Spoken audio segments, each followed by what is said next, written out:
Whose side are you on? And we are, as a people, inherently and historically opposed to secret societies. Okay, we're speaking to Eva Aventura. Hello. Hello, Eva. How are you doing? An activist from Germany, but living in America at the moment. I'm not living here. I'm just here for vacation, short vacation. Oh, just for a vacation, and you're in Austin at the moment. Yes. I was just wondering. I suppose the biggest question is, how did you first become aware of the New World Order? Well, I always felt something is wrong. Even when I was a teenager, I felt something isn't right here. But, I was brainwashed too, like everybody else, and programmed.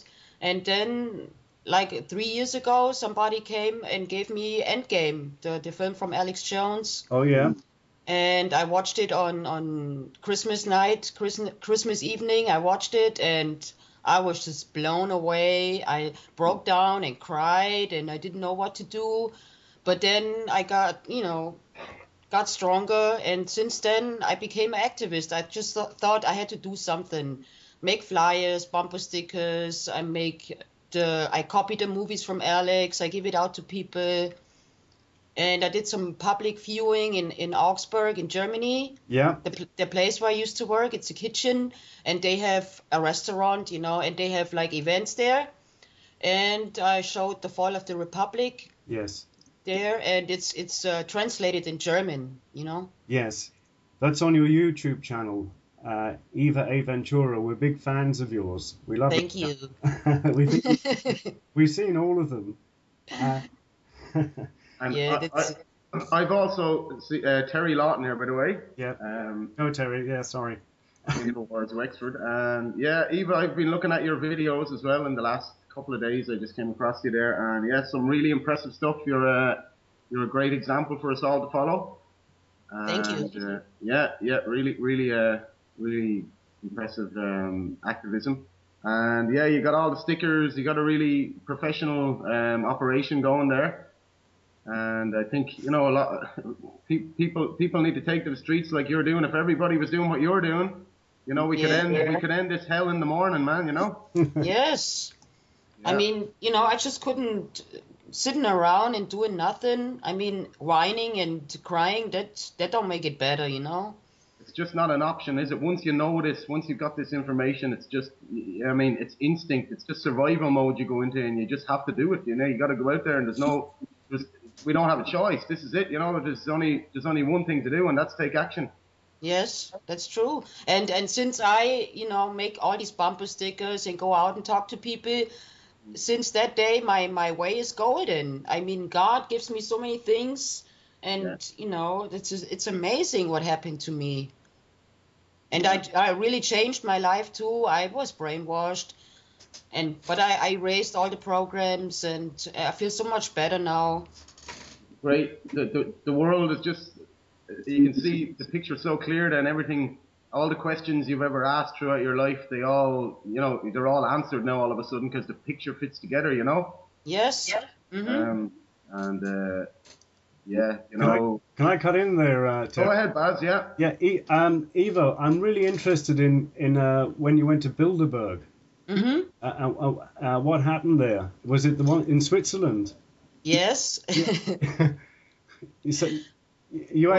Yeah, go on.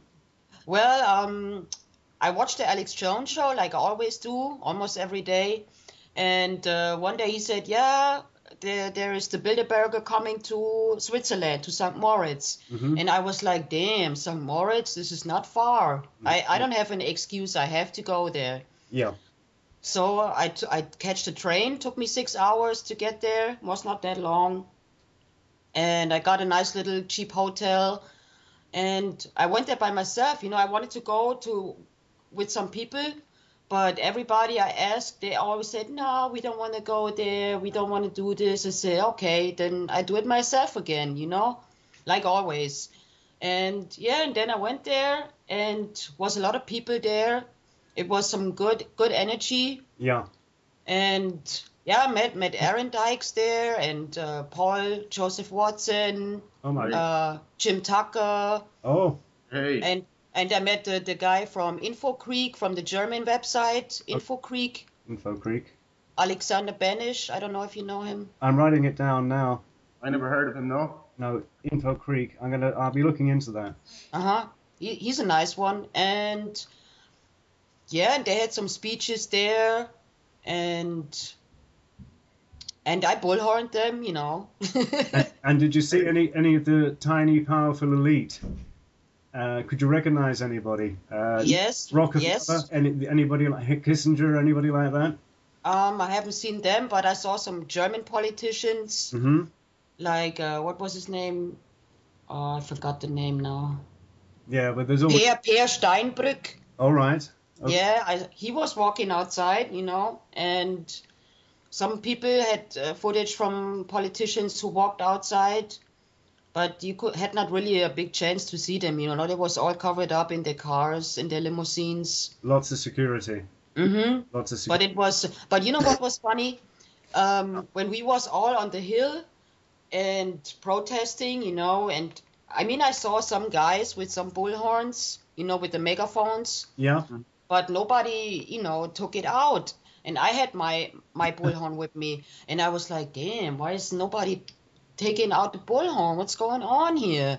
If you got a weapon, you got to use it, yeah. Yeah, and then so I decided, no, okay, I just take it out and say something. I don't care. What can they do? I mean, arrest me? You know, and then, yeah, I took out the bullhorn, and then all of a sudden everybody else put out their bullhorns too. Yeah, that was good. It was like a shootout or something. Everybody just started firing all at once. Yeah, you know, when you take action first, then the others follow. Exactly. You know, I find that when we're on the streets, you know, the mood has to be there. You got to set it into motion, and all it takes is one person, and then everybody else follows. But it's sad. People kind of need, in some cases, in a lot of cases, they need a kind of a leader, really, don't they? Somebody to trigger it, you know, and then everybody else follows. Like. Yeah, it's like I feel like I'm a domino stone. Yeah, brilliant. Yeah. Well, I was really wanting to get over to Bilderberg as well in San Moritz. I was listening to the Alex Jones show that weekend. It was on the Friday, you know. Mhm. And yeah, it was really cranking up. People were phoning in saying that they were coming from all over the world, and you know, I was thinking, oh well, I'd love to have the money, but I just couldn't afford to go. I was thinking of getting a loan off my sister last minute, but I decided against it. But I'd love to get to a Bilderberg meeting now next year if there's one in the Europe area, and yeah, bring my guitar and sing songs of love and peace, and just get my bullhorn out as well, man. Yeah, that's a good idea. Yeah. You know what I did? That was funny. You know, I have some speeches from Alex on my telephone, and I put it out and hold it to the bullhorn. And you know, some of the elitists, they thought Alex was there, and they came out and looking, you know, but it was me. Oh, it was funny. That's the worst nightmare. Alex Jones there, the bullhorn, man. Oh yeah. or Eva Aventura even.